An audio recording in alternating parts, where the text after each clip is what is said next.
Hey, folks, this is Rabble Rousing Rich Bergeron. Ladies and gentlemen, it's I Hate My Life. That's when I need Tony Bendigo. And it's like Tom Paget. His crystal ball was red hot last weekend. Now, I know a lot of Well, people... Rich, at least I gave you the right guy scoring the first touchdown. Yeah, I wanted to lead off with that because, stupid-ass me, you would think I'd listen to my buddy, even though it's not the psychic on the team, Tom. Tony says Jalen Hurts is going to score first, right?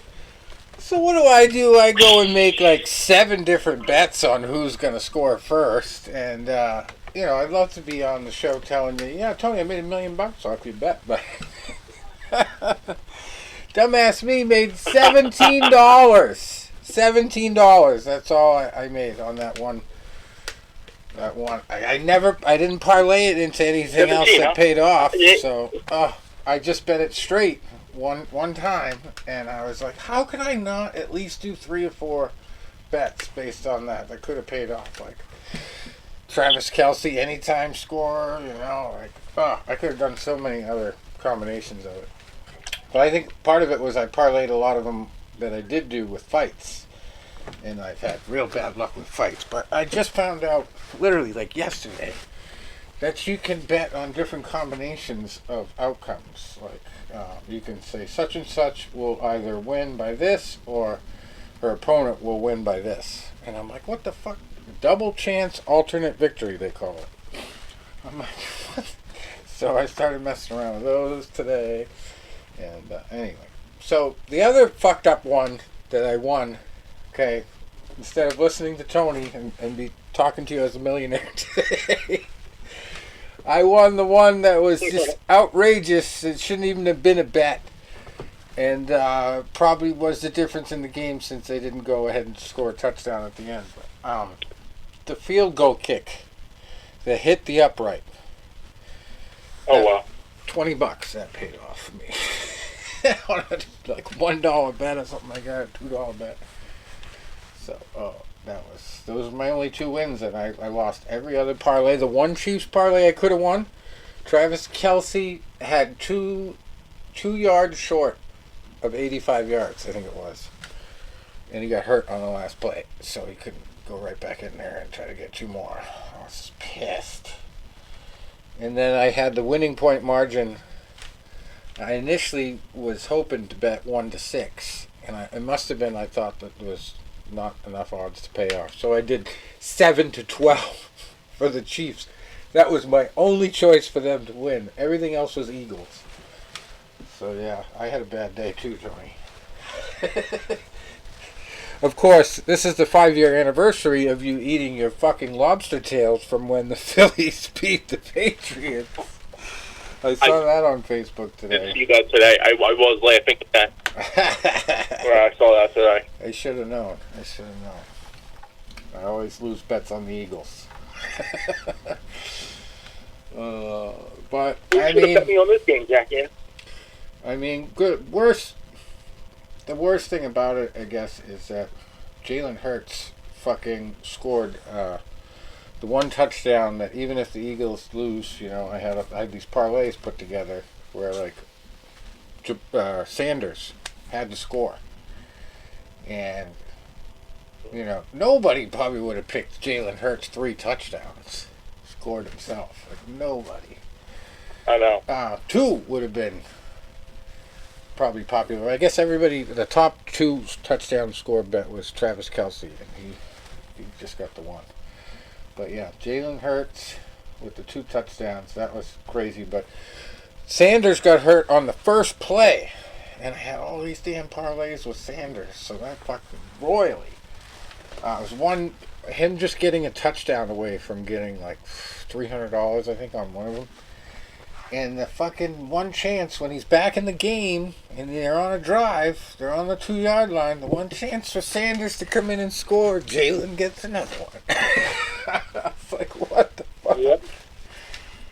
So that's how my night went.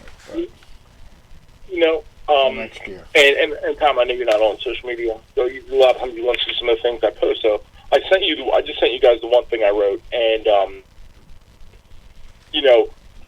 you guys know I am amazingly superstitious, amazingly, to like the point where I drive people crazy, and that's just who I am. And that's the way I'm born. That's the way I'm made. I can't change that. So Friday night, I get a message from my one friend's sister, my friend's sister-in-law, his wife's sister, and she had just got the hat that Jason Kelsey had worn when he did the parade, the mummer's hat, because the guy that had made all them had made her wedding dress, and they were the ones that got me in contact with him to do my Phillies outfit. So she's like, "Oh, look, we just got the Kelsey hat," and I said, well, I made an agreement that if they win, I said, I'm not buying it beforehand, but if they win, and I'm going to buy one, and I'm going to wear it all day in public. I'm going to go to stores. I'm going to go to appointments. I'm going to go all day in public. So she goes, "Oh, are you going to so-and-so's Sunday?" I hit back with question marks. She goes, "Oh, they're having a party." I said, "Oh, God, no." I said, "First of all, they didn't invite me because they know I wouldn't show up anyway, because, and whatever." And I said, and plus there's going to be people there. I don't like Super Bowl as it is, because I'm going to watch it. Second of all, I don't want to watch a Super Bowl party when the Eagles are playing, because two reasons. One, people are going to be talking about things other than football. And two, some of these people might be bad luck. Then I said, and then I'm going to get, I was already annoyed. I said, I'm going to get real annoyed. So I said, no, I'm definitely not attending. And then, so her husband, who I personally don't really care for, because he's really dim-witted, and he's kind of obnoxious and annoying, and he'll only go to things if there's alcohol. And he just goes and drinks himself blind. So he's messaging me when the game's starting, "Why aren't you here?" And I'm like, "Dude, shut the hell up. You're annoying me." And I'm like, being, an idiot, because he knows that I don't like to be messaged during the game, and he's just trying to, poke me a little bit, because I'm sure that was the whole conversation going in this. Why isn't Tony here? Tony doesn't be bothered during the game. Whatever. Oh, let me message him. It'll be funny. And I remember saying to my friend a couple years ago, I really don't like the guy. And he says, "Tony, please don't hit him." Because he's basically this drunk idiot. And he goes, he's so physically weak that you're a trained fighter. You hit a normal 200-pound person, you hurt him. You hit this 140-pound drunk idiot, you kill him. Yeah.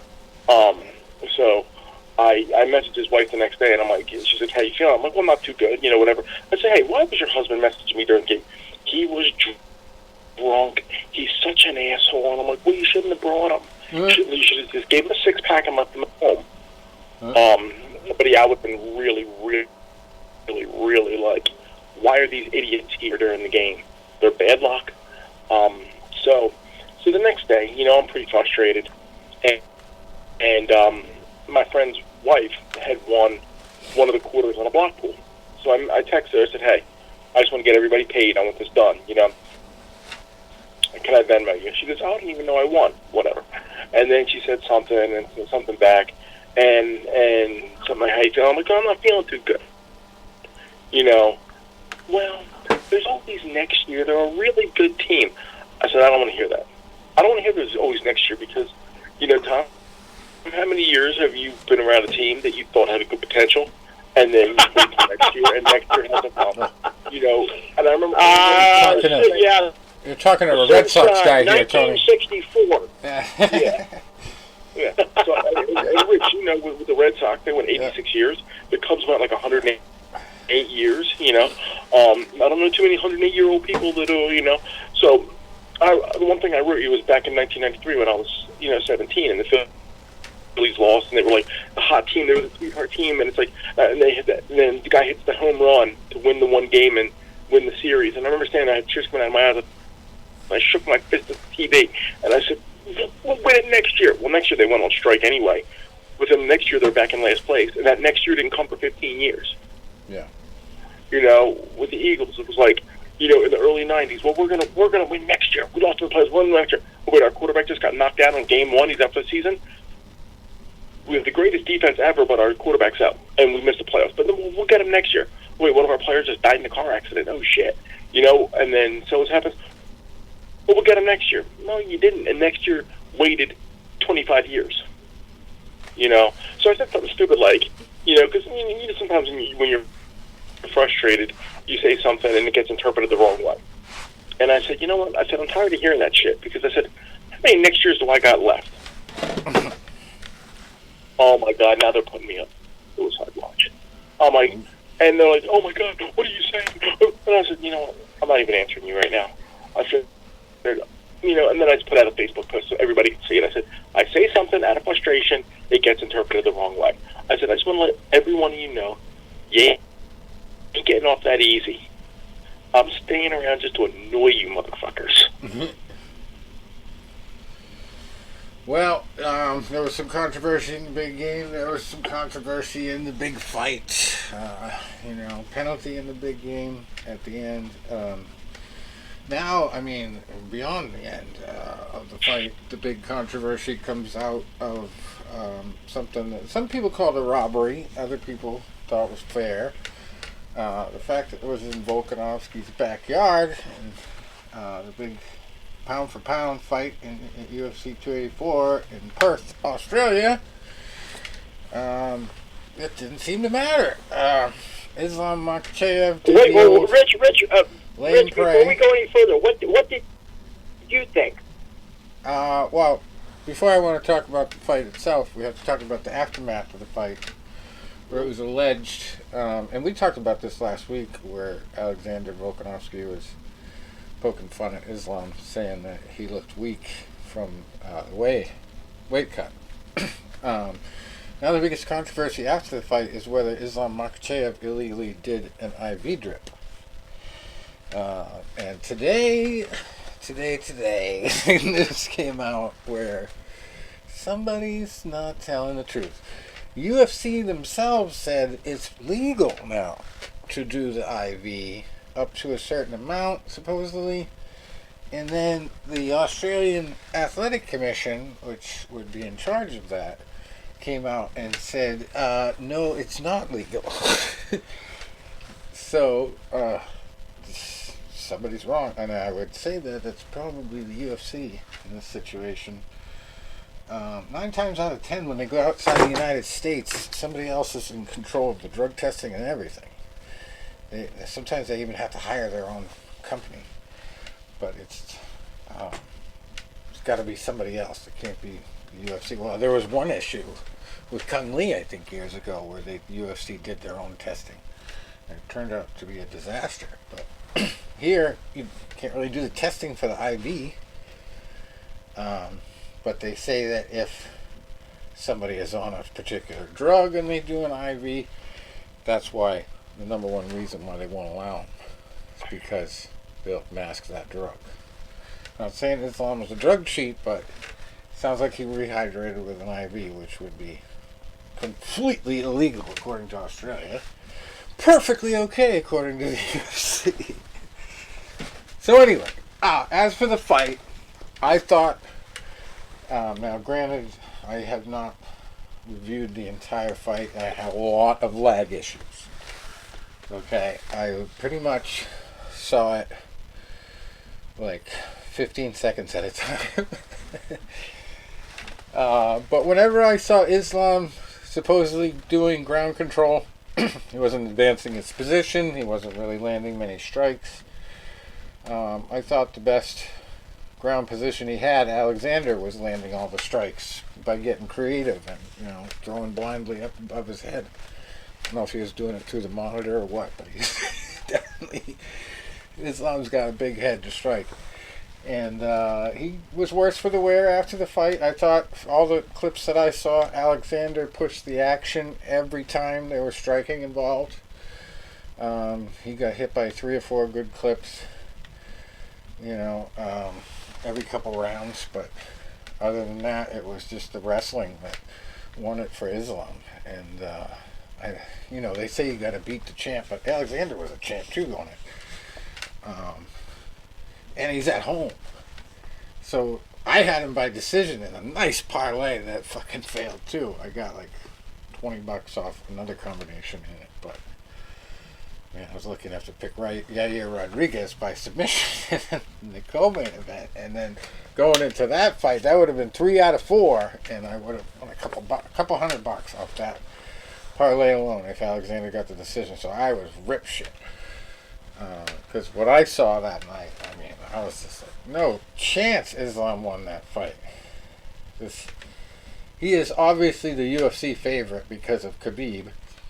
And also, Daniel Cormier already came out and was like, oh, these people that are saying that he was robbed are crazy. Well, you're a partner of his coach. I mean, you trained with his coach for decades, pretty much. Or probably over a decade. I don't think you're unbiased in this situation. But Volkanovski, I mean, did not look beaten. He finished the fight on top of the guy, grounding and pounding him. As a smaller guy, which just balls to the walls, tough guy. I didn't really see Islam deserving that. You know, it's different rules for MMA. Yeah, especially 49 to 46. Yeah, that was ridiculous. Come on. Somebody got paid off. Come on. Now, if you're going to give it to Islam, at best, 48-47, at best. And it was close. But, you know, I mean, I thought it was close. I've seen worse robberies. But, yeah, you could easily make a case. I mean, Alex, in a sense, I think Alex won by losing him. I hate to say that. But, you know, remember, this was supposed to be over with in the first round. Well, I mean, you had the feeling, I thought when he started speaking after the fight in his interview, it was like, you know, there wasn't even a thought of rematch in his mind because I think he felt like it was rigged. And then especially after he watched it, he came right out and said, yeah, I thought I won 3 rounds. So I don't understand this. So he must feel like it's rigged now, you know. And it seems like, I hate to say this about the UFC, you know, because it's supposed to be the top dog, but it seems like there's a lot of shit going on right now that it reveals like they just don't know what they're doing. And then the fact that they're getting involved in the slap fighting shit at the same time, which actually resulted in a definition change at the Nevada State Athletic Commission the other day.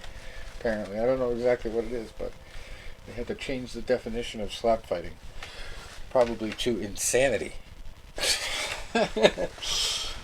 But yeah, Volkanovski I thought was a little tornado. I mean, that's the kind of guy you want to market in the UFC. That's the kind of guy they used to say would put on a show. Islam, as Tom likes to say, wrestle fucked him and got the win. Yep. It's not exciting. It was, and for him to get up and call himself the best fighter in the world when a guy from a lower weight throws you around with strikes. I mean, yeah, you're good with the wrestling, but if that's all you got, somebody's gonna come along and then take your freaking head right off with a left or right hook. You know, the way Volkanovski was throwing those just great combinations and bothering him a lot. Islam was all banged up. And, you know, it just came down to the bigger size and the wrestling, basically. But yeah, Volkanovski, if he was lucky, if it was a fair situation, would probably be at least the beneficiary of a no contest at this point because of the IV situation. Because I don't know how many, if you go over the top with an IV, geez, how many pounds could you gain just with IV fluids? You never know. And Volkanovski, I mean, he was a tight package going in, and he's one of those guys that, strangely enough, like you look at a size disadvantage with him, and because he played rugby, because he knows how to wrestle a little bit, and he never gets submitted. Like he was fighting off submission after submission after submission, and like it's one of those situations where, yeah, you know, you're not like technically scoring points, you're not close to knocking the other guy out, you're getting grappled, but like. You gotta have a situation where you get defensive points for slipping out of submissions, kind of like when you escape and stand up in a wrestling match. Like, if a guy gets 2 points for a submission try, you should get 1.5 points for a freaking submission escape. Something, I don't know. Just this scoring is so subjective too, you know. But Australia is right in the middle of crazy area, you know. You got Asia, you've got all the Russian countries, Iran. So, and Islam, a guy named Islam, I think all the people in Abu Dhabi are putting money on him. That's where all the money is. So, I think the more I think about it, and Dana White's all his connections to casino rigging, like, oh man, he's probably rigging some of these situations somehow. And nobody would think Islam by decision in Alexander's backyard. You know what I mean? It's like sometimes you just got to imagine the thing that the UFC would be able to pay off the most from. And Alexander, actually, the more I thought about this fight before it came on, I was thinking, he is most likely a good decision. Even though Islam's taking people out quick, Alexander's that tough, He's been in there with some warriors, so I just had that feeling he was going to win by decision. Get a little hometown cooking. But the hometown chefs got replaced by a couple guys from Abu Dhabi or something. Or Putin took some money out of the war chest and put it on this. No, he's more of a Chechnyan rebel type Russian than a Putin Russian. But anyway, yeah, Islam got the job done. Was very overconfident after the fight, like he expected to win. I don't know.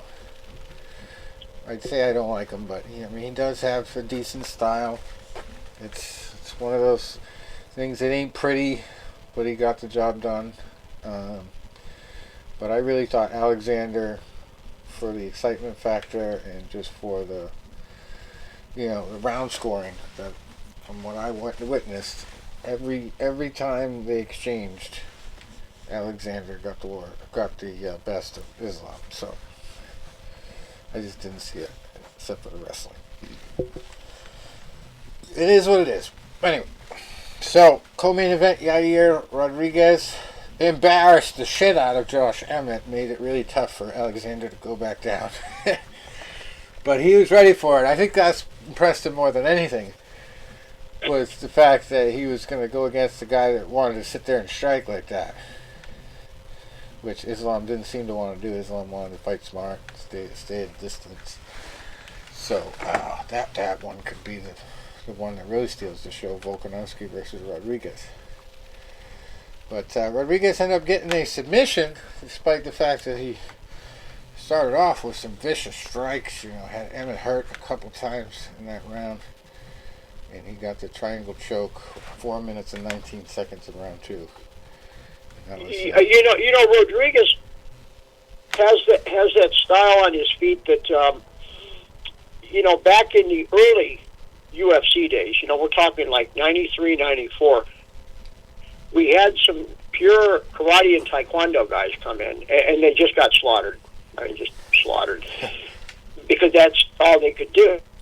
But Rodriguez has that background, and then he's added the boxing and the Muay Thai, and those kicks he was hitting Emmett with were just coming from everywhere. Oh my God. He was like on fire. On fire. Yeah, and my point is that's the evolution, that if you've got the boxing and a Muay Thai background, and if you can do that stuff, then it can be of some use. Because with Emmett, you had to worry about the head kicks. How do you check a calf kick? Yeah. And and it was just I felt bad for Emmett, but I just love Rodriguez's style. He's really worked to get the ground game down. Uh-huh. So him and Alex will be one heck of a fight. Yeah, I'm gonna definitely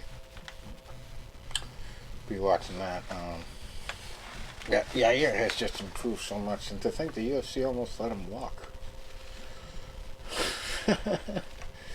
Almost let him go, but he's still around. Now, Jack Della Maddalena cost me a little bit of money by getting a submission instead of a TKO, but I knew he was going to win that fight at welterweight. I did not even realize he was from the Australian area, and it paid off in some respects to root for the Australian guys, but of course I had to pick the one that didn't pay off Tyson Pedro. How do you bet against a guy named Tyson from Australia? I guess if you're me, you do it. Anyway,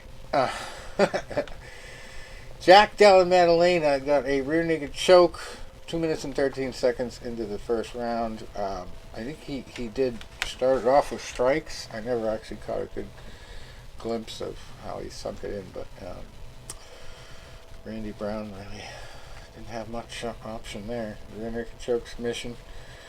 And he was in my parlay, so that was a loss technically, but I picked the right winner at least. And then I had another parlay with all the Australian guys. Volkanovski, Justin Taffa was one of them, and he got the win over Parker Porter at heavyweight in the 10th fight of the night. I was just a minute 6 into the fight, and it's very hard to pick certain fights for some of the bets on DraftKings. I'm still learning all the processes, as we know, but one of the things that is always offered for every fight is a finish in the first 60 seconds. So Justin Taffa missed that one by 6 seconds. I did not bet it this time, but there was one on this fight we'll get to that would have paid off on that. I never saw it coming. I never bet on it at all, but I did think win a couple bucks on top for that one. The one that was probably the least expected to go to a draw, light heavyweights Jimmy Crute and Alonzo Menafield, ended up being decided as a majority draw, and it came down to a point taken away from Menafield. Even though Crute was showing his gas tank at certain times of the fight, I thought this one was just a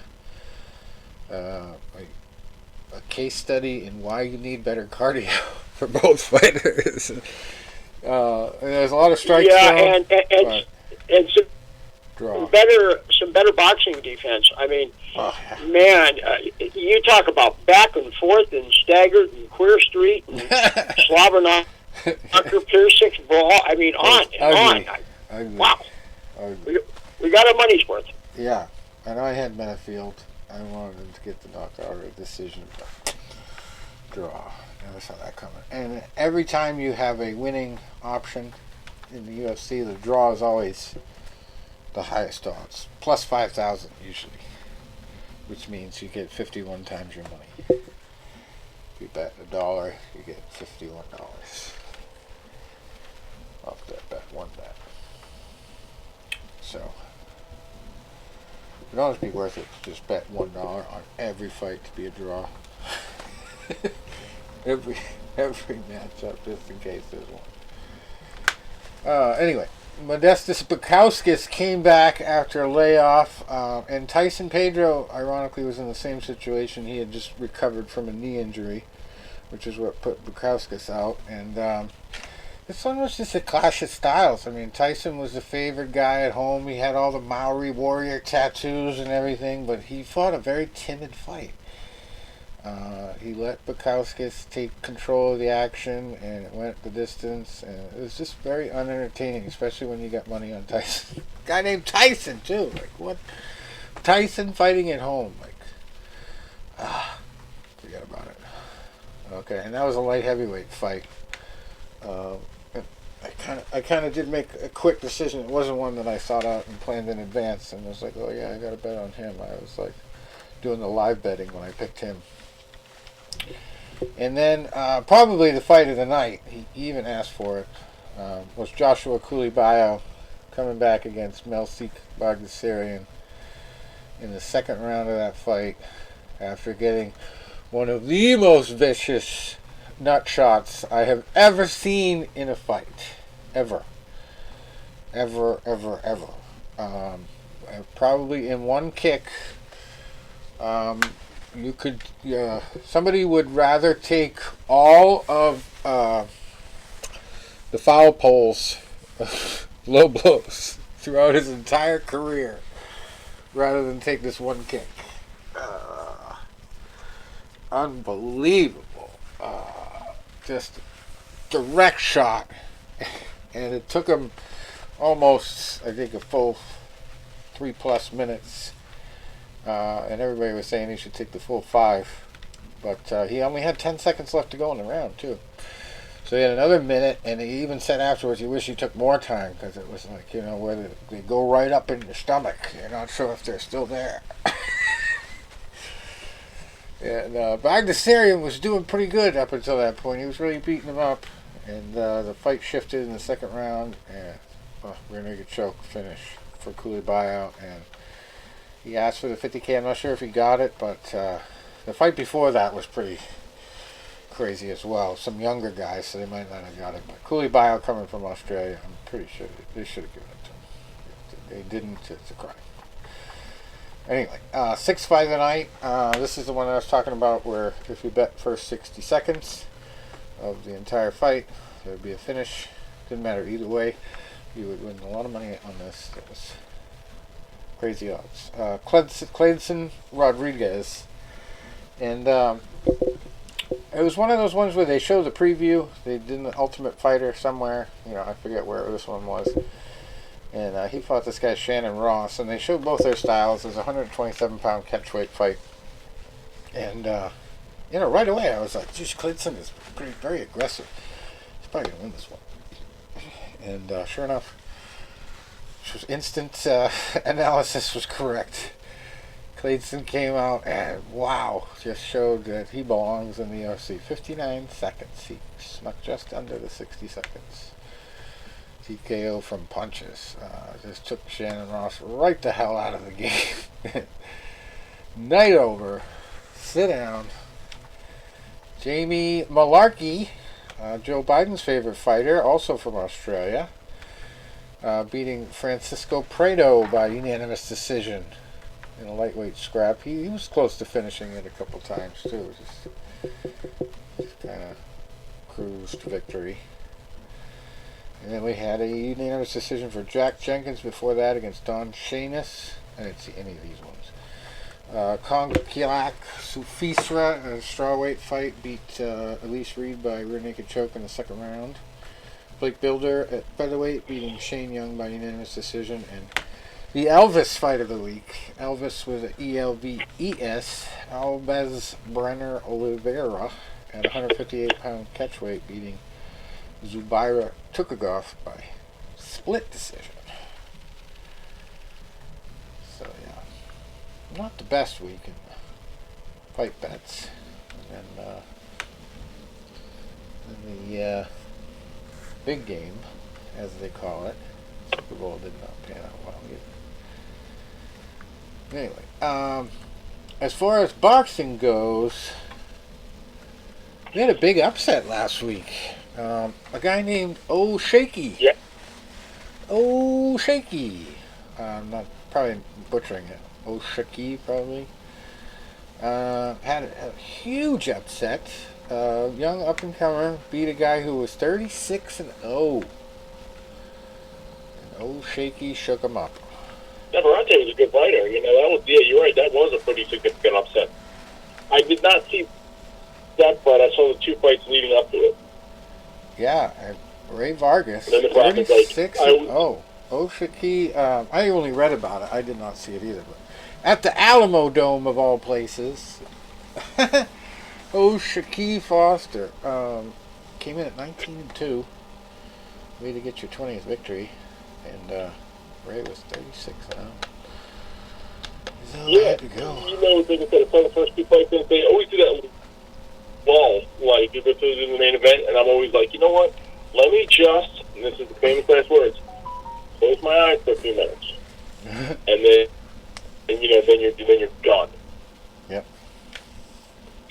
I did not get to see that one, and then I in my infinite wisdom, have made a mistake the last 2 weeks, and I think that's part of the reason I'm so burned out right now, is I'm trying to do so much, and I was annoyed with some of my friends, and I was annoyed with this and that. So I was going to the gym and I was doing too much. And like there were days I was doing like 300 and some minutes in the heart rate zone.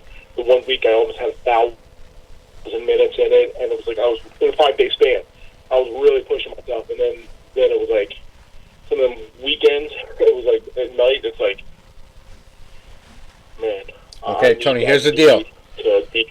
We're gonna get Charlie Zelenoff. We're gonna find him, and we're gonna send him over to your house with a mission to curse you out until you come out there and kick his ass. You can get all your anger out. I'm surprised. You know, honestly, I'm surprised he's not dead yet. Not just getting punched in the mouth and killed by somebody. I'm surprised he's not dead from like a meth overdose. I don't know if he overdosed on meth. I don't know. I don't know these drugs. I mean, I'm a big fan of takes an IV code. Tell him you want to talk to him about some light sparring. You can tell him, you know, a meth head. You look at his teeth; they're all rotted out and everything. I mean, you can tell the guy's like in really bad shape. How he ever got licensed down in Alabama 15 or so years ago without any fights under his belt, I'll never know. He's like 400-0. Here's how you fight a guy like that. Yeah, he's got a sick record. Here's how you fight a guy like him. It's not hard. You look at any of his videos, right? When he goes to these gyms and he puts the gloves on, we're going to do some light sparring. So they go to touch gloves, and as soon as they do, he throws a big, wide, sloppy, slapping left hook. You know, I mean, it's like from a remedial textbook. It's like a left hook for dummies type of book is before you learn how to throw it. Yeah. But that's what he always does. They touch gloves and he throws this big, wild, slapping left hook. Okay, you got to know that's coming, right? Yeah. But what do they say? Don't what with a what? Don't hook with a hooker. Mm-hmm. So you go to touch gloves and he goes to throw that big one. Right hand, hold the phone. You throw your own left hook and you'll knock him out. You don't back up from it. You go to it. Right. Yeah, we're gonna send him over there in a Chiefs outfit, and you just gotta beat the shit out of him. We'll put it on viral video, and we'll make $1 million. Just $1 million? Charlie, I wonder where he is. Probably not in a good place. Poor guy. Oh, he brought it on himself. Probably not. He can't be. He can't be. Right. I mean, like I said, his videos were going viral a decade ago, right? Yeah. And you look at somebody like that. First of all, surprisingly that somebody hasn't, you know. I know one guy was going after him. Like, one guy was like, trying to like stalk him, like going to his like, apartment and trying to. I saw those get videos. Him to come outside. And they were calling cops and this guy. The guy was like, "No, I want to fight you." You know, it's like you want to fight everybody. I want to fight you. Yeah. And then there was like, he like run away. And then, but I'm surprised, like, from all the people that he sucker punched and something like that somebody hasn't, you know, really gotten to him. Oh yeah. Vigilante shit. No, not yet. Anyway, last week we also had some other fights. Somebody's always had to go in the undercard of Ray Vargas versus Oshaki. And that one ended by TKO in the 8th round with a guy who had 8 wins and no losses. Lanier Piro getting the win over Victor Vicrist, who was 11-0 at heavyweight. The WBA Fedelatin heavyweight title, much coveted, I suppose, got taken by Lanier. And then Mario Barrios was also on this card. He's stayed in the win column, heavily in the win column. 26-2 is his record going in, so he got a TKO win to go to 27-2 over Giovanni Santiago. Came in at 14-2-1 at welterweight, and that was for Title II WBC Continental Americas. And before that, or same day, Emmanuel Rodriguez stayed undefeated with a unanimous decision over Sharoni Carter. Not to be confused with Shoni Carter of MMA fame. 13-5. Also had some fights at Wembley Arena. 12-1-1. Zach Shelley got a unanimous decision over Anthony Sims, 10-rounder. Anthony came in 23-1, so that must have been an upset. I should have watched out for. Anthony Sims Jr. taking his second loss. And the WBA Continental Super Middleweight title was vacant now in the hands of Shelley. And then Adam Azim, just 7-0, improves to 8-0 with a unanimous decision win over 12-0 Santos Reyes. R-E-Y-E-S. course, that was for another title. WBA Continental Super Lightweight. So, yeah. Another one here. Somebody's went. Tyler Denny came in just 15-2-3. Lost one and tied one in his last 6. Won the unanimous decision over Brad Pauls, who was 16-0 at middleweight going in. That one was for the BBFC English middleweight title. Crazy stuff. How about that for a parlay? All 3 winners. You better might as well retire early if you had that. 50-cent bet would win you $1 million. Anyway, so then we go back to Friday. Let's see, we got a 2-0 fighter beat a fighter who was 41-23 in some country. I don't know where that country is. Debrecen? That weird looking flag. I think they just invented a country. These must be amateur fights. One guy, Julio Cesar La Cruz, is the amateur record. This was in Morocco on Friday. Julio Cesar La Cruz is 258-22-0 at heavyweight. I don't see that being pro. It would be insane. Crazy. Alright, and then also Friday in England, we had Hamed Gaz, 18-0. He lost his first fight to Reese Mould, who was just 16-1 for a couple titles, lightweight titles, BBBFC English lightweight and WBA Continental lightweight. Undefeated fighters no more after this weekend. Let's see, Richard Rivera in Worcester, down in Massachusetts, got another win. Proves to 23-1 over Isaac Rodriguez. Falls 28-4 at light heavyweight. That's the only one they mentioned on that card. And we go back to Thursday night, which we pretty much already covered last week. So then we get to what's coming up. What's coming up this weekend? Let's do 2 stars and above. BoxRec's going to tell us all the fancy fights we got coming up. Oh, speaking of fancy, first one, Paris. Estelle is in the Paris fight. 10-0, Estelle. Mosley, number 2 in the world at lightweight, fighting Anisha Bashir, who's 11-8 for the IBO World Lightweight title. Paris. Hey, it's not too fancy for our boy, John Scully. It's not too fancy for anybody, right? He was at the Eiffel Tower a couple weeks ago. He went on a little European trip. We don't have a Jesus fight of the week here, but we got a Beezus one in York Hall in the UK. Heavyweights again here. David Adelaide, 10-0, fighting Dimitro Bezus, Bezus, who is 10-0. Somebody's 10-0's got to go for the WBO European heavyweight title, which is vacant at the moment. But David or Dimitro will be winning it, unless they go to a draw. Then they'll be 10-0-1 each of them. Topeka is the location of Showtime's fights tomorrow night.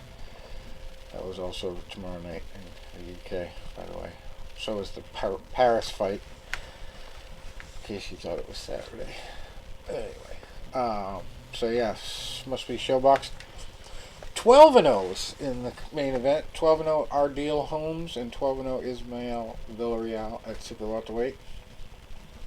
And then Misael Lopez 14-1 and Edward Vasquez 13-1 going at it in a super featherweight fight. And not Scooby, but Kurt Scobie, 10-0, fighting John Manu, 7-0-1.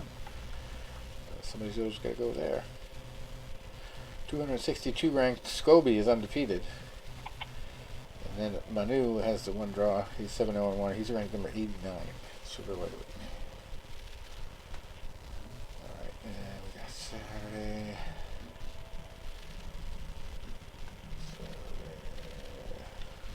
Jose Luis Navarro Jr., 7-0 against Ronnie Landayeta, 19-4 for the coveted Spanish super middleweight title, which is vacant. Nottingham, England. This is one. I need Lee Wood to win in the 7th round. I don't even know why I made this bet. I made it in a crazy parlay, just throwing shit out there, seeing what would stick. Just gotta win in the 7th round. Doesn't matter how he wins. The other guy could kick him in the nuts and get disqualified. And I win money. As long as it happens in the 7th round. Lee Wood. Over Mauricio Lara. Lee has a record of 26-2. Lara 25-2-1. And it's a featherweight fight, so I don't know how any of those usually end in knockout. But it's for a title, WBA World Featherweight title. And, I'm in the wood business, so got to bet on wood, round 7. I guess I was thinking, I don't know, or thing about the guys ranked number 5 in the world fighting a number 2 guy. So, okay, I guess it's all about luck if he does it. Co-main event, Gary Cully, 15-0, fighting Wilfredo Flores, who is 10-0-1. Not sure if he's related to BJ Flores or the Flores family there, but this one's for the WBA Intercontinental Lightweight title, also vacant. And we got another one worth mentioning here. 19-2 Gamal Yafai and Diego Alberto Ruiz at Super Bantamweight. 23-6-1 is Ruiz. And that'll be a good one. And talked about the foul pole earlier. We got a fight in Glasgow. 9-0 versus 6-0. Regan Glacken. 9-0 fighting Graven Mendoza. 6-0 at lightweight. The Crown Plaza Hotel in Glasgow. Alright. And then we got, I don't even know where this is. The Cow Palace. Literally is what it's called. Ronald Gavriel, 22-3 against Kaynell Wheeler, who is 7-2. And how about this? Number 76 ranked versus number 77 ranked at light heavyweight for the WBC Continental America's light heavyweight title.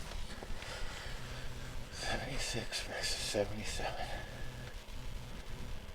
I'm sure there's more on that card, but it's like the only one that's 2 stars.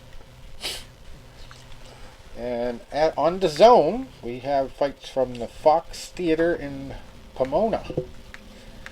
Luis Neri leading the dance there, 33-1, ranked number 5 against Azat Hovhannissian, who's 21-3 at Super Bantamweight. That's a 4-star fight, they're saying. Jerson, that's a weird name, Ortiz, number 102 in the world. He is 17-6 at flyweight, fighting Ricardo Rafael Sandoval, who is 20-2. And Shane Mosley Jr. on this card. He's ranked number 22 now, 18-4, fighting a guy named Mario Alberto Lozano, who is 33-10. Has lost 2 of his last 6. It's a super middleweight fight, but yeah, throwing him in there with a little experience. Now you'll like this guy's name, Tony. He must get a little bit of this from wrestling, and it's highlighted. I don't know. It's highlighted and red flagged. So I don't know whether they're trying to tell us that's not his real name, but I think it's pretty fucking obvious. This is great. Rowdy Legend Montgomery. He is ranked number 170 at super middleweight. Rowdy Legend. Now here's the thing. Is Rowdy the first name, Legend the middle name? Is Rowdy Legend the first name?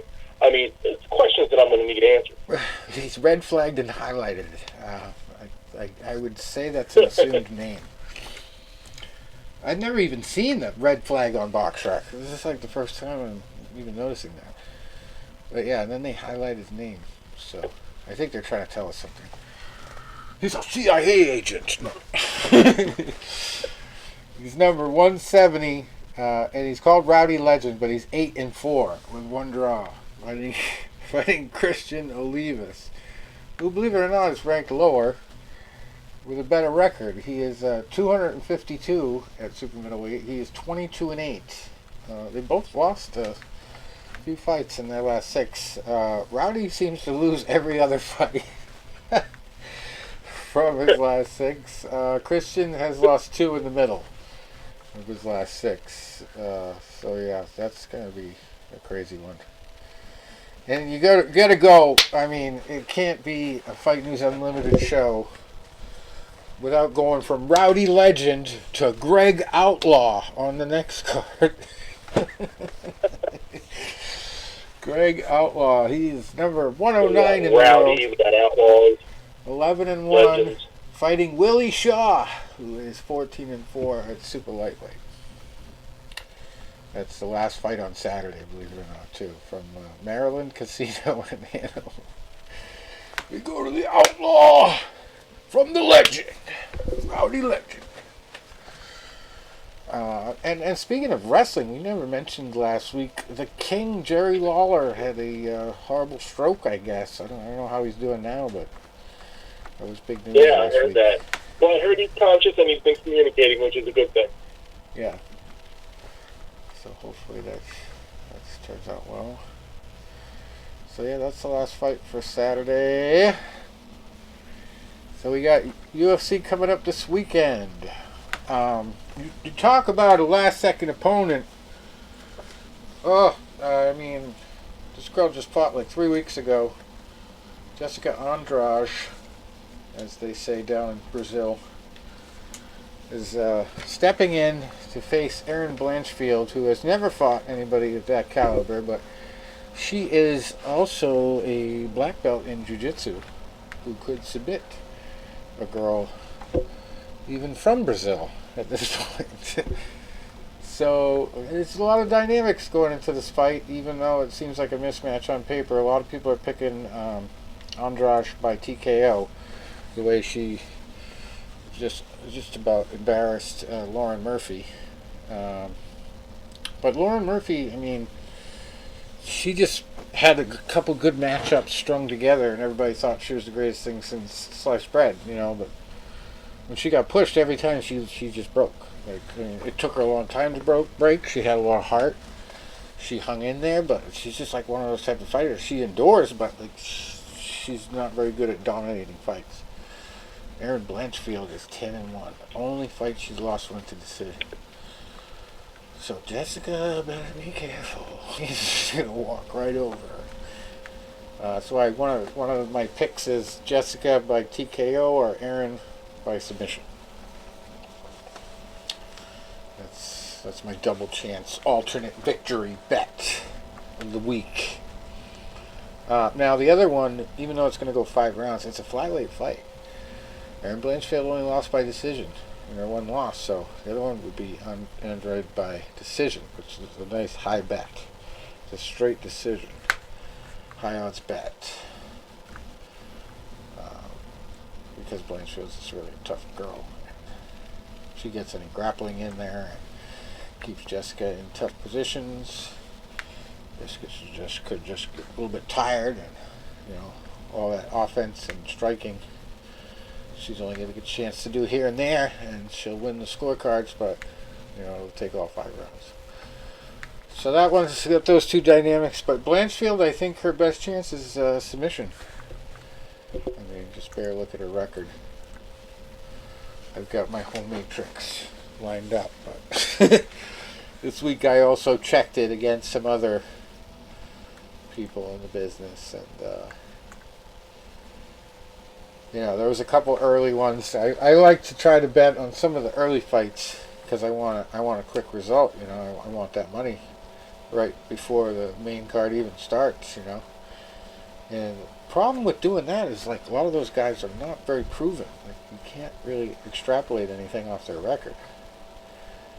But Erin Blanchfield, 1 decision loss, 2 KO losses, and 3 submission. No, 2 KO wins and 3 submission wins. 5 decisions. And her last fight was a Molly McCann submission by Kimura in the first round. So Blanchfield is definitely a submission threat. Her last 2 fights, she beat J.J. Aldrich by submission as well. That was in the second round. Guillotine choking Kimura. And then started out her, let's see, 1, 2, 3, 4, 5, 6, 7 fight win streak with a key lock submission in the first round as well. But the problem is, the biggest names she's ever fought have been in her last 3 fights in the UFC. And I don't think any one of them have ever held the title in the UFC. Just correct me if I'm wrong, but we're talking about Miranda Maverick, J.J. Aldrich, and Molly McCann. Jessica Andrade has held the title.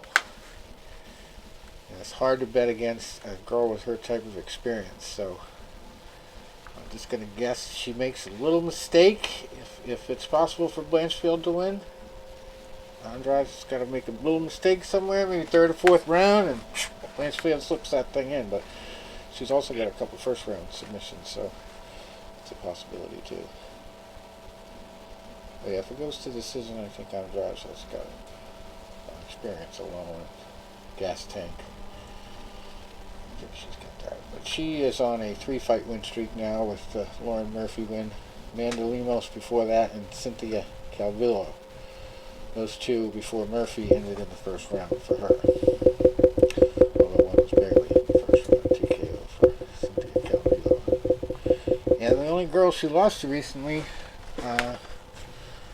world class, literally, Weili Zhang from China, Rose Namajunas, who had all her wars with Weili, and then Valentina Shevchenko has been pretty dominant against everybody she's faced. And she actually also has a victory against Rose Namajunas. So victory and a loss against Rose. She beat Carolina Kowalkiewicz in the first round. Got a lot of UFC experience. Really, I guess, I hate to say the worst name, but like the least experienced, least expected girl to have beaten her was Raquel Pennington back in 2015. Submitted her by rear naked choke. Jessica. But yeah, just legends after legends. She's been in the UFC forever. Since she lost to Liz Carmouche back in 2013. She has been fighting in the UFC, so it's 10 years. I think she's going to take care of Erin Blanchfield either by decision or knockout. Definitely. That's my bet, and I'm sticking to it. So, co-main event, Jordan Wright versus Zach Pauga. Now, this is the puzzling one, light heavyweight. Jordan Wright, obviously the favorite, just by record, 12-4 against Pauga, who's just 5-1. And Pauga just doesn't have a lot of UFC experience at all. They call him Zach the Ripper, though. But Jordan Wright has the cooler nickname. They call him the Beverly Hills Ninja. Unfortunately for Jordan, he's coming in with 3 losses, I believe, in a row. Yes, 3 losses in a row. 2 of them in the first round. And did get 1 win before that over Jamie Pickett. And his UFC debut was a win back in 2020 over Isaac Villanueva. Both of those were in the first round. So, I mean, if you want to look on his upside, every time he wins in the UFC, it's in the first round. Well, look on the bad side. He's lost 4 times in the UFC, all by finishes as well. So, Zach Pauga being 5-1 doesn't look so crazy. when you consider that. Zach the Ripper. That's what they call him. He is 5-1. One loss he does have is by knockout. So, and it came in his only UFC fight. So I guess really that's the only thing going for Jordan Wright, is that he has a lot more UFC experience, albeit a lot of losses. Muhammad Usman, who is Kamar Usman's cousin, I believe. Definitely related. Heavyweight from the Congo, I thought I was saying. Somewhere in Africa continent. He beat him by KO punch in the second round, 36 seconds in. Jordan Wright, though, I think is a tougher cat. With a little better experience. Muhammad was just a monster. He was very intimidating. Big, just crazy looking dude. And before that, Pauga had 3 straight unanimous decisions in a couple feeder leagues. The biggest one he's been in is LFA. Got a unanimous decision against a guy named Logan Nail. Nail was his last name. One TKO in the first round of the second fight. But no big names at all. Jordan Wright has a good chance of sticking around in the UFC if he wins this fight. If he loses, that's 4 fights in a row. He's probably leaving. So that's going to be a factor. I like Wright on this one by knockout. Believe it or not. Even with the 3 losses in a row. This is the guy they should have given guys like Chuck Liddell in their last fight, or what's his name, Mauricio, a guy who has only had 1 UFC fight. Throw him in there with a little experience. Lost it by KO. Yeah, this is the good setup for Jordan Wright. They must like Jordan Wright, I think. That's what I think when I see this kind of matchup. If I did a lock offering on this show, I would say that's pretty much a lock. Zach doesn't impress me much. It's a cool nickname, though. Zach the Ripper. We'll see if I'm wrong. Won't cost me much. Anyway, then we got Wright on the same card as Knight. William Knight versus Marcin Prachnio. That's kind of a tough one. William Knight probably gonna win by knockout. Prachnio, he's a little bit different type of style. He does have a few first round knockouts though. About 3 KO losses in the first round. He's got 80% finish rate though, Prachnio, so it's a tough one. I ultimately circled Knight by knockout, but Prachnio could win by, I think, knockout or decision. He's only got 1 submission. And Knight has an 82% knockout rate. He is on a 2-loss streak. But definitely has first round knockout possibility. And it's a light heavyweight fight. So sometimes you always think those are going to end the heavier fights by knockout, but I've also got Prachnio by decision, so that one might pay off too. Now this one I think is a done deal. I did see a couple people recommend Alexander Hernandez by decision, but Jim Miller is on a 3-fight win streak, and he is doing things that he hasn't done in a while, like TKOing people. And he knows every submission in the book. And he has one of the absolute best new nicknames I have seen in the sport, A10. And that is one of the most fiercest flying vehicles the U.S. Army, well, it's really the only thing the U.S. Army has, except for helicopters. But it's, I think, Army warrant officers are the ones that fly them, A-10s, or tank killers, they call them. Brilliant plane, big weapons. And he is 35-16, absolute legend of the sport. Has 3 wins in a row. Last one over Donald Cerrone by submission. But he had 2 TKOs before that. One of them against Nicholas Mota, and the other one Eric Gonzalez. And I think he's on a tear right now, and it's going to continue. 3 stoppages in a row, all of them in the second round. 2s are wild. I don't know if I did any round parlays on Jim, but I got him by submission in most of my bets. I think he could also win by decision. And then I think I got one lineup with Alex by decision. Alexander. He's lost 2 in a row, both by stoppage. Also, both in the second round. But real tough guys. Renato Carneiro and Billy Quarantillo. Really tough, aggressive fighters there to lose to. So this one's a little bit more well-matched than you might think. They call Alexander, talk about nicknames, the Great Ape. I don't know if I want to be called that, but that's what they call that guy. So anyway, A10, Jim A10 Miller, I think by decision or submission. Obviously capable of the TKO, but a guy like Hernandez is just built different. Like, you know, I don't think he gets knocked out a lot. I think he's going to move around too much to get knocked out. Miller would have a better chance of taking him down and submitting him than trying to stand with him. I've been one of tactical striking matches.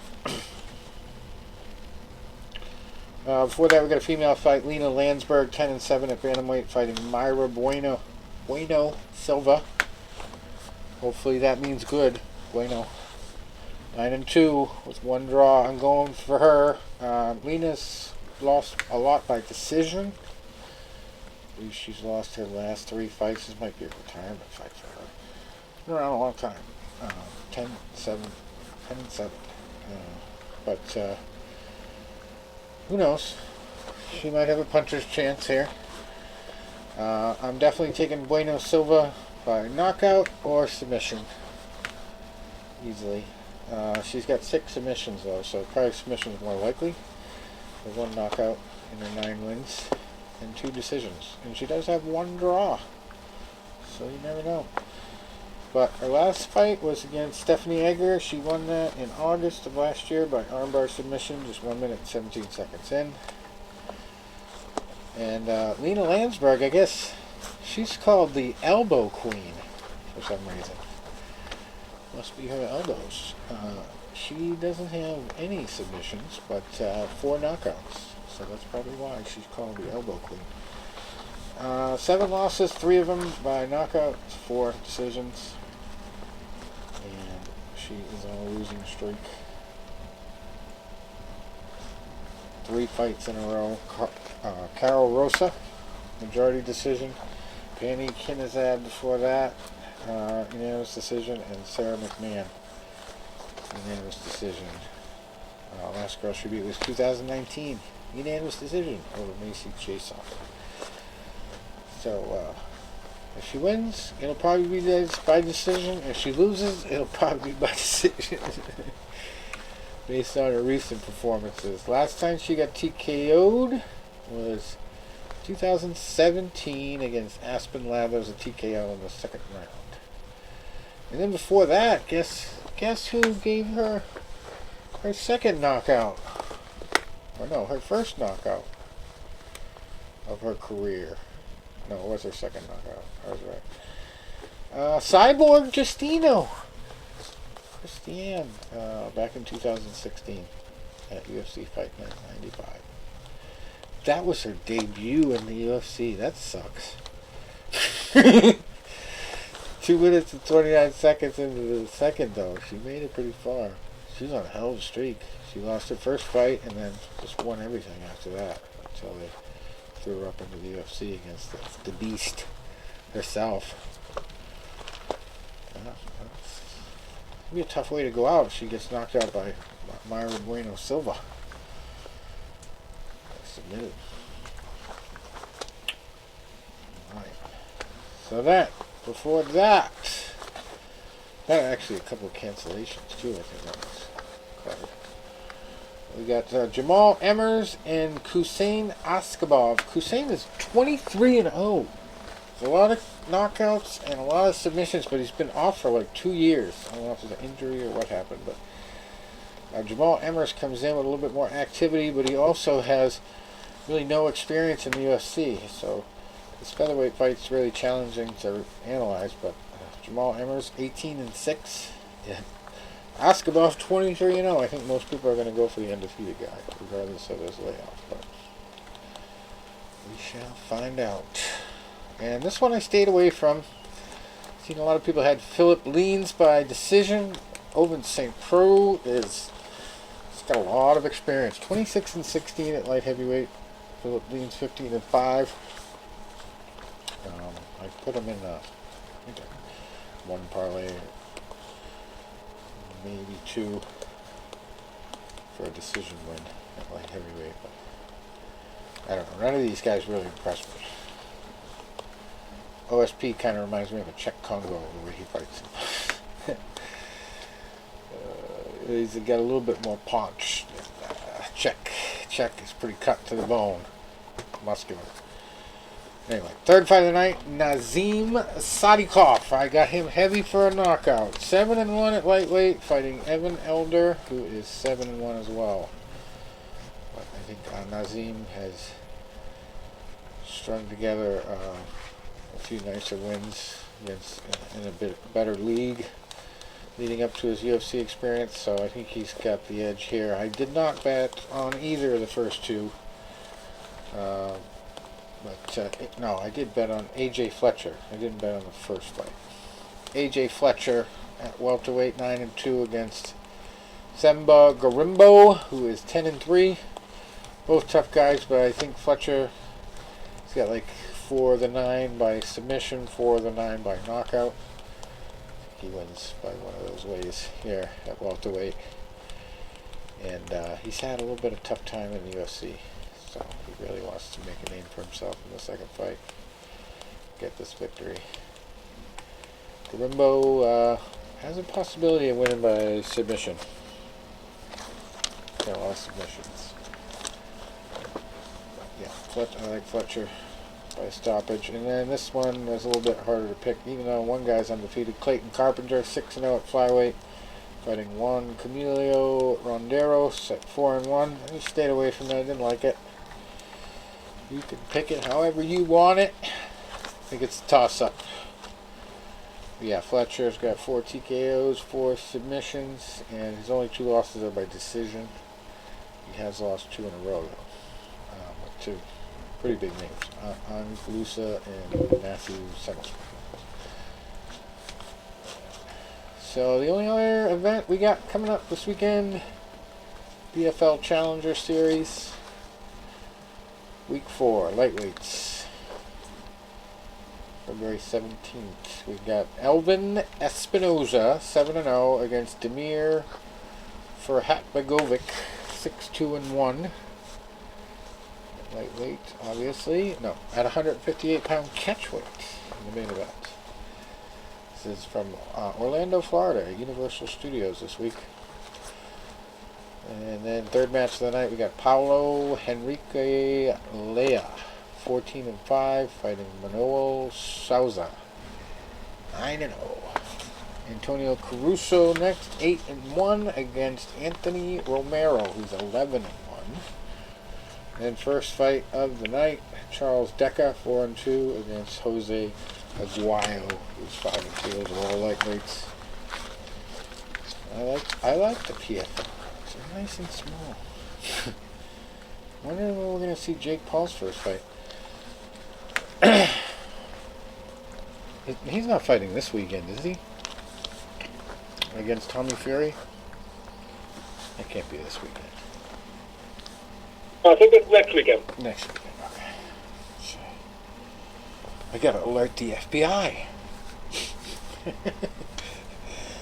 Watch out for Daniel Kinahan. It's gonna be in the press box. No, luxury box. And yeah, I guess that's it. What are we missing for news? We got any news?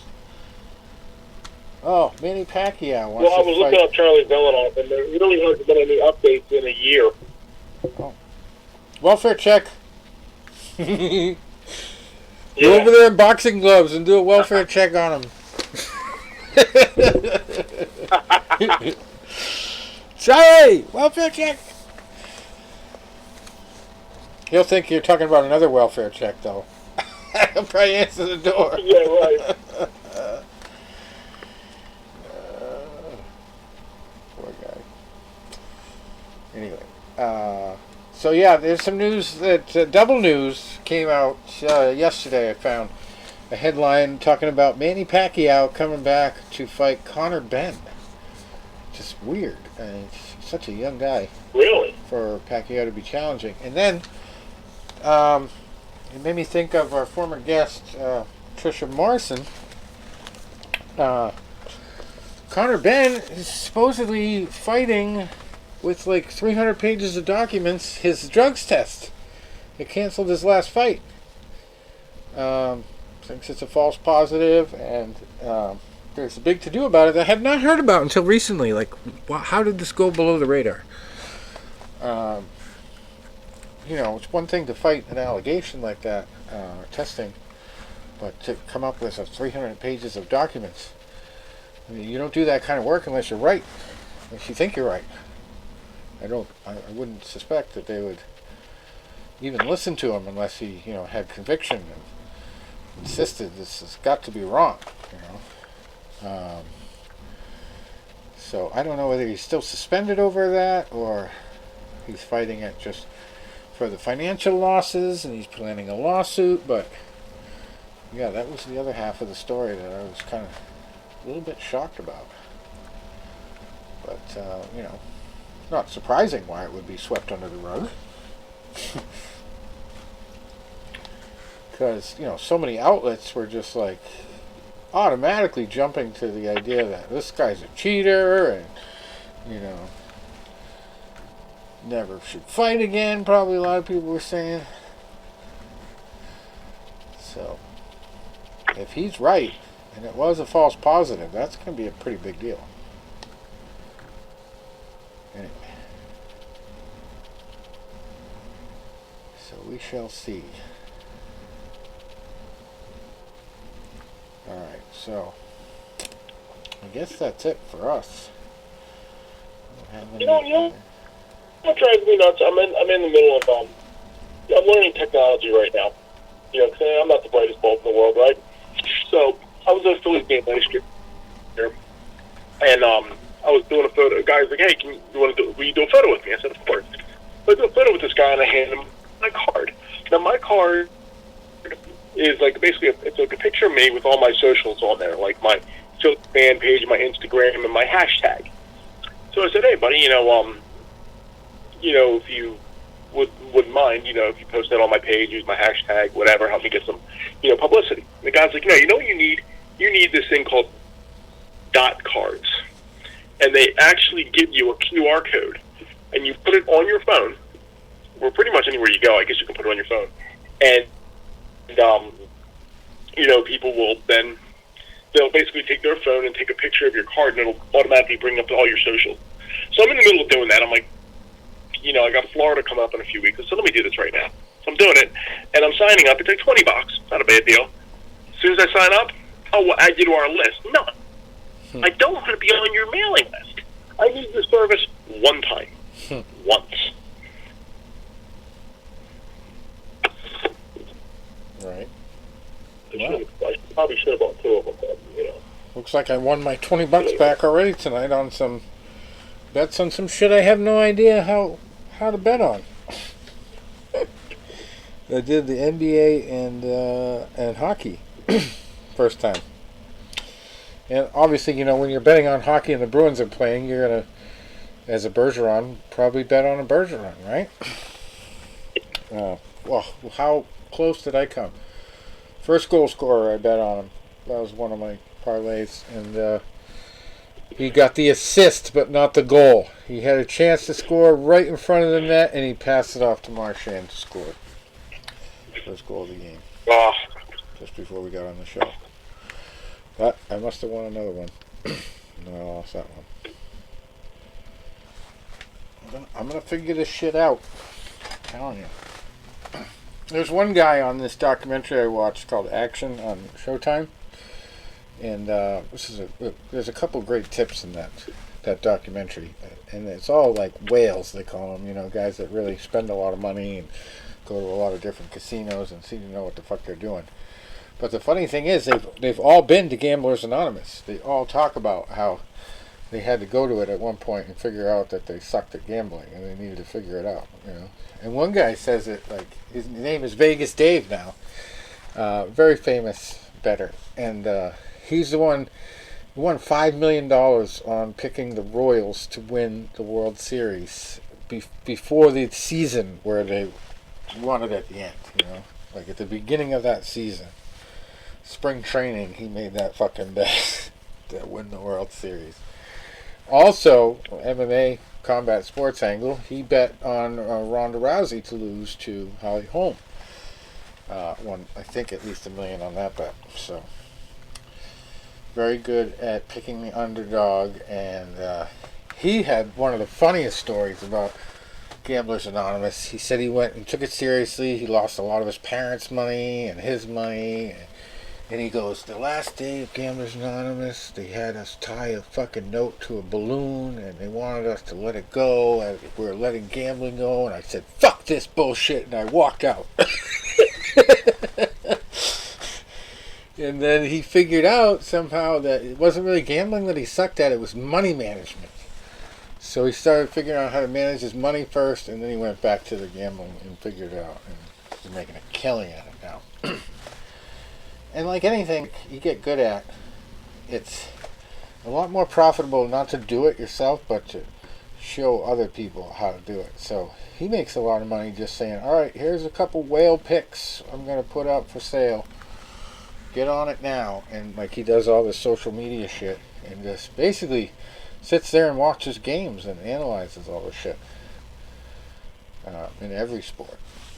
And so the other guy that does it, this is another crazy piece of advice he gives you is don't chase when you lose. Like, don't go out there and chase stuff just to make money, because you lost. That's the biggest mistake gamblers make. And he had to go to Gamblers Anonymous too. But it was funny because he's just basically saying, like, he doesn't even know a handful of NFL players, but he makes all this money on the NFL because he just does it mathematically. He hasn't. A lot of these guys have that combination. They're good at, analyzing sports, but they also have mathematical backgrounds. So they're able to figure out, like any stock trader, how to hedge their bets. And this one guy, it seems like most of the dudes who are good at it are very heavy set. This guy is huge, and he walks around Vegas with a backpack and just rolls $1,000, like wrapped in bundles, $1,000 packages of money, like in hundreds. And he just goes to all the different sports books and spreads his bets out. They really make it a business. And this was a documentary that was produced, I think the very year 2019 that it was made legal by the Supreme Court. So most of the shit was filmed in Vegas, but nowadays the implications are so huge. Like, if it spreads to even half the states at this point, it's going to be such a big revenue thing. People are going to be looking everywhere for people who are good at it. So it's not only good to be good at it for yourself, but at some point, if you're ever going to write about it, the fights I suck at. I can't tell you enough how badly I suck at picking the fights right now. But can't take too long to figure it out. I got to track down our former guest, James Krause. He'll be my secret operative. No, he probably doesn't know any secrets anymore because he's been kicked out of the club. But yeah. And then the other thing, guys, probably shouldn't say this on the air, but I don't think anybody that's an engineer is going to be listening. But you know, the AI, artificial intelligence, that's starting to take off everywhere. Mm-hmm. Have you guys heard about this Chat GPT bullshit? It's gonna make writing obsolete, I guess. You know how the technology is gonna kill us and take over. That's what they say. So a lot of copywriters are worried about that. Yeah, and you know, there's a great article written by a guy from one of the MMA sites that I read yesterday about, you know, I'm just going to let AI write the article for me. And the AI writes like me when it talks about Dana White and the UFC. It makes a lot of unreferenced statements that accuses them of some bad shit. So I like it. Some of it makes sense, but you know, you can't sue an AI for defamation. Can you sue somebody for using AI? No, that's not sourced. You never know. Like there all kinds of schools are already putting out statements. The University of New Hampshire out here had to remind people that it's part of their academic code not to cheat like that, you know. So it's getting everywhere. But you know, they already have stock trading systems that are automated AI. It's got to be something in the pipe now already, probably. But if I was somebody smart in the sports business, I would try to do an app that's artificial intelligence, analyzes everything that comes on the internet and through sports books and stuff, and tells you what to bet on. It gives you the whale bets by artificial intelligence. And then, like, you could set it up with somebody who's already out there selling picks as an expert and, like, do the old, you know, what was that thing that IBM put out there? Watson or something like that? The old machine versus human competition, you know. And then if you beat the machine, we'll name the app after you as the expert, you know. No, that's pretty ambitious. You probably have to have millions of dollars to do that, and you got to have like a whole wing of mathematicians at MIT or sports historians, but. Yeah, I mean, if it's really as powerful as they say it's going to be, I mean, if that kind of shit is going to be possible. You know, you don't have to be Biff and get in the fucking time machine and go back and steal the almanac. Or no, go ahead and steal the almanac, right? Biff is cool. Biff. Hey, he's going to be in, well, he's from Philly, but they're having that. Remember that thing I went to last year that Carl Weathers was at? Yep. So of course they're emailing me like, "Hey, you coming to our thing again this year? You know, we got the Comic-Con thing with Bob or blah blah blah blah."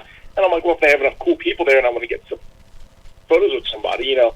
I mean, obviously I'd like somebody from Rocky to be there, but this is usually like all sci-fi shit. You know, like last year Carl Weathers was there because of the Mandalorian. I just went because it's Apollo Creed. So, you know, but I'm looking at the people this year. They got like a couple people from Back to the Future. Surprisingly, Michael J. Fox is one of them scheduled. Oh, wow. Christopher Lloyd and Thomas F. Wilson, who plays, you know, Biff Tannen, and he's from. Kind of cool to go see. You know who else is going to be there, Rich? Who's that? He is a big fan of Jelly Donuts. The guy from Full Metal Jacket? Private Pile? Vincent D'Onofrio? Private Pile, Vincent D'Onofrio. You know, it's funny because I was watching, you know, his episodes of Law and Order, Criminal Intent tonight. There's a couple of his best episodes is when he goes undercover, and there's one where he's like, you know, gone undercover with another cop, and he gets to the point where he's like ordered to shoot somebody on a piece of plastic, and they bust in, and then he's like gun to gun with his ex-partner there, that girl, Marky, whatever her name is, Marky Post or something like that. It's pretty good. So it was a good episode, one of his best episodes. But I love the way he just like dismantles people at the end. He's one of my favorite Law and Order characters. I base a lot of my technique off him, like because he's understanding of the idea that everybody is mentally built the same way, and they all have their own triggers, especially people that have done crimes. Like, he gets them in a room, and he starts confronting them with the facts, and then he raises his voice at just the right times. Like, somebody, obviously the people who wrote Law and Order have experience in Law and Order. Like, just so well written, some of his episodes. Like, he really gets into people's heads, and it's such a role reversal from, what he could have been typecast as. The goon that can't get it right, and shoots himself in Full Metal Jacket. Like, who would have even expected he'd be a brilliant cop in another role? Like, never. I would never guess that. I used to watch Full Metal Jacket religiously as a kid, too. I did a really good Gunnery Sergeant Hartman. Every time I watch that, I get PTSD, not so much about Vietnam, but about the training. Basic training. Yeah, right. And that barracks looked like the one I was in. Yeah. The jelly donut scene was great, though. That was hilarious. I didn't realize, too. Like, when I would make videos, I started doing these for members of my family when they turned 70. So my one uncle, when he turned 70, I made his. And they would always say, it would always be a Tornado Inc. production in association with, and then I would make something up and make it in association with. So my uncle, when I made his about 7 years ago, is a big Seinfeld fan. So his son, my cousin, goes, let's make it from Vandalay Industries. That's going to be a Tornado Inc. production in association with Vandalay Industries. So it's like a Tornado Inc. production, and then you see George Costanza running in and falling down, and then it says Vandalay Industries. So my dad was Private Pile's Jelly Donuts. So it's like a Tornado Inc. production, and you see a Jelly Donut, and then it's like Private Pile's Jelly Donuts. My mom hates Wendy's. Yeah. Because she doesn't like square hamburgers for whatever reason. So for my mom's, it's a Tornado Inc. production in association with it shows Clara Peller doing Where's the Beef from like 1984. And then it's like Wendy's, home of the square hamburger. Yeah. Yeah. I don't know. I kind of like Wendy's. For the only reason when we were growing up, it was the restaurant where they had all the tables were like veneered in old newspapers. The one they had in our neighborhood. It's one of the reasons I loved eating at Wendy's. You could see that same table 100 times and not see the same article twice. It was pretty cool. I don't even know if they were like really old, but they were real articles. It was funny. I really liked to read as a kid, so sit there and read and eat. Anyway, let's see. That's about it for us, I think. But yeah, Full Metal Jacket. I just realized recently, I posted something about this on Facebook, that R. Lee Ermey was actually behind the scenes in the second half of the movie. Now, obviously, I don't think they really did that in Vietnam. But I always thought, after he got shot, he really didn't have a lot to do with the movie. But, apparently because he actually was in the Marines at one point. Granted, it wasn't as big a position as drill sergeant, but he was in the Marines, as far as I know. And so I guess they brought him on for the realism.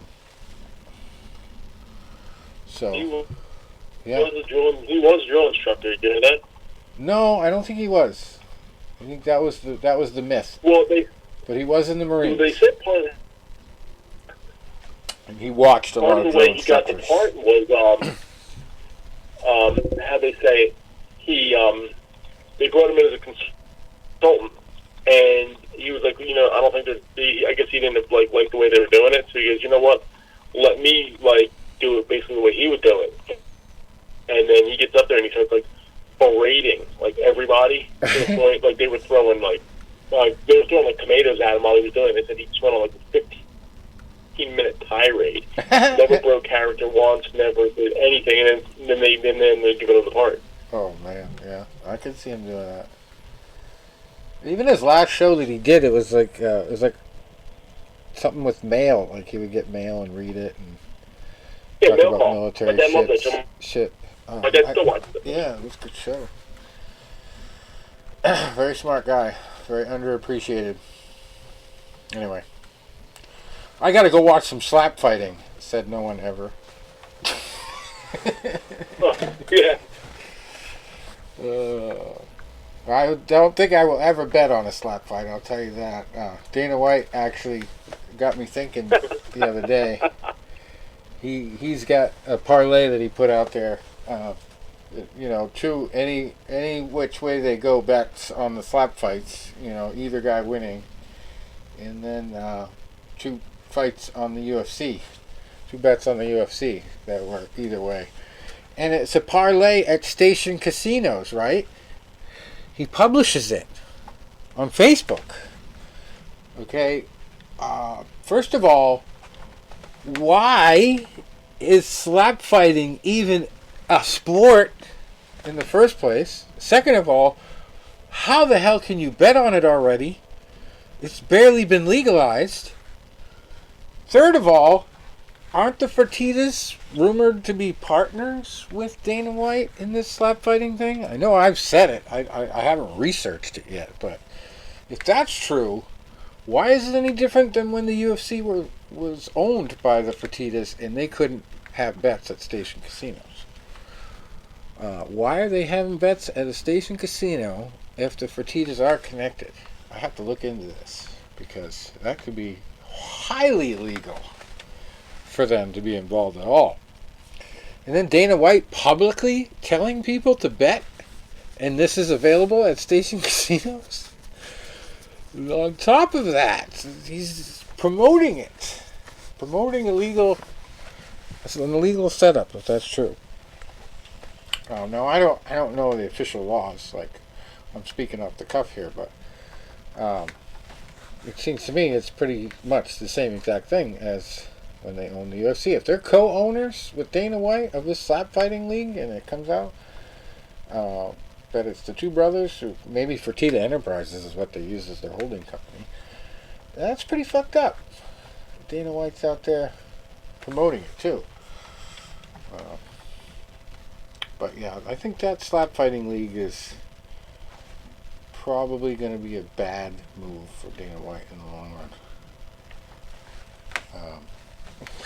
It's just concussion city. It's like, the guys are getting dirt pay. One guy just tested positive for cocaine too. Which, believe it. This Islam thing, the IV actually reminded me of the UFC cocaine incident with John Jones. Where they found out that he'd been hiding from tests under the ring at Jackson Wink. And then they finally caught him, and it was out of competition, they said. They finally did this big investigation, I think the fight got called off initially, and then they were like, oh, wait a second. It's not that bad. And they're like, it's okay. It's legal for you to do cocaine as long as it's out of competition. It's like telling your whole entire roster, like, don't worry about cocaine. As long as you're out of competition, do all the cocaine you want. And that's all combat sports. That's boxers too. So fuck. That was not good for the sport. Any of the combat sports for that to come out. And then they went as far as saying we never should have even publicized the results because of that rule. I was just like, Jesus, that's a bad loophole to have. If you don't want fighters to be dying of heart attacks because they're doing too much cocaine out of competition. Very, very odd world we live in. Yeah, I'm going to feed your heart up. Something that's great. He's got a lot of heart, they said. Yeah, because he's on cocaine. So yeah, that whole Makachev thing with the UFC suddenly is like, oh, that's legal to have an IV. I'm like, it just sounds like the same exact thing. They don't want their fighter to be embarrassed. He's like their number one guy that they promote, and he's already in enough trouble. They haven't punished him for, so it's like it was a combination of things with that. And I still don't know how good he's going to be coming out of semi-retirement here against Cyril Gagne. I don't think it's going to be a washout like a lot of people are predicting. We shall find out eventually. All right. 3 years is a long time.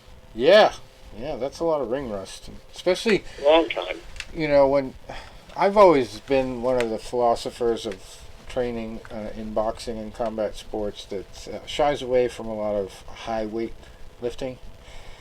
In powerlifting, it's probably not the best thing to do for fight conditioning. He's been doing a lot of that to bulk up. And the one thing that I always remember is Angelo Dundee said it years ago, that weightlifting shortens your reach. So you should not lift a lot of weights unless you do high reps, low weight. That's why you get a 1 pound, half pound weight in each hand, and you do the shadow boxing. But you don't have to be like those guys down in Venice Beach or wherever that gym is on the beach where they're all jacked up and doing 60-pound curls like they're beer cans. Yeah, you ain't gonna do that. That was like, what a friend of mine, when I was in college, I was boxing, and I had a friend of mine, he had been a football player, and then, his knee gave out on him, and he was just coming down to the gym, do a little boxing. He was never going to compete, but it was something, that he was something to try, something to do, and we grew up together. So we're down there, and he sparred a few times, and the one guy he sparred with was a heavyweight contender, Gerald Nobles, the Jedi, and then after he was graduating college. They were having a party, and one of his old football teammates was there, and we were talking about sparring and whatever. And then this guy was like, Jedi, how much can he lift? Like, this is like a 300-some pound lineman, right?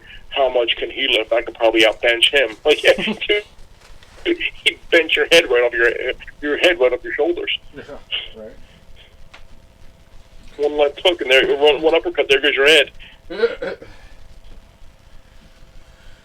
All right, guys. Well, wish me luck. I'm gonna need this week.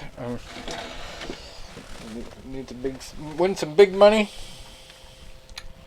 Fucking still nothing on my legal case. Been waiting on something for that. I haven't even got a notice of why the judge called in sick at my last scheduled hearing. I went down there and it was all ready, and they're like, "No, he's not even here." Son of a bitch, he didn't want to get reamed out again by little old me, who doesn't give a shit. So called in sick. And here's a funny story. I pretended to be my sister's attorney the other day. I sent an email. I pulled a dirty trick out of my science book. And I registered the same name, Michael McGrath, as her lawyer, right? So I did Mikey S. McGrath, Mikey S. McGrath, and it comes in as Michael McGrath because you do the first and last name on Yahoo, and then you pick your email address. So it even did like a little emblem in the circle automatically, MM, and it looked like legal writing. So I was like, "Fuck yeah, that looks real," And I had only done it because he blocked my original email address. He was sick of getting emails from me and having to review them. And he was probably sick of me being right half the time about the shit they were trying to do to me. But isn't that part of it? Yeah. So I fucking was like, all right, I'm going to make my own email address. And I initially did it just to communicate with him. So I communicated with him, and I got the thought, well, I'm going to send this to my sister and the other attorney she has. And I'm going to say, what are your thoughts on this in the subject line? And I'm just going to put my email forwarded, but I'm going to take off the to part so it looks like it's coming from him. And sure enough, her other attorney and my sister Mary Jane both fell for it. And they both put lengthy responses back to me.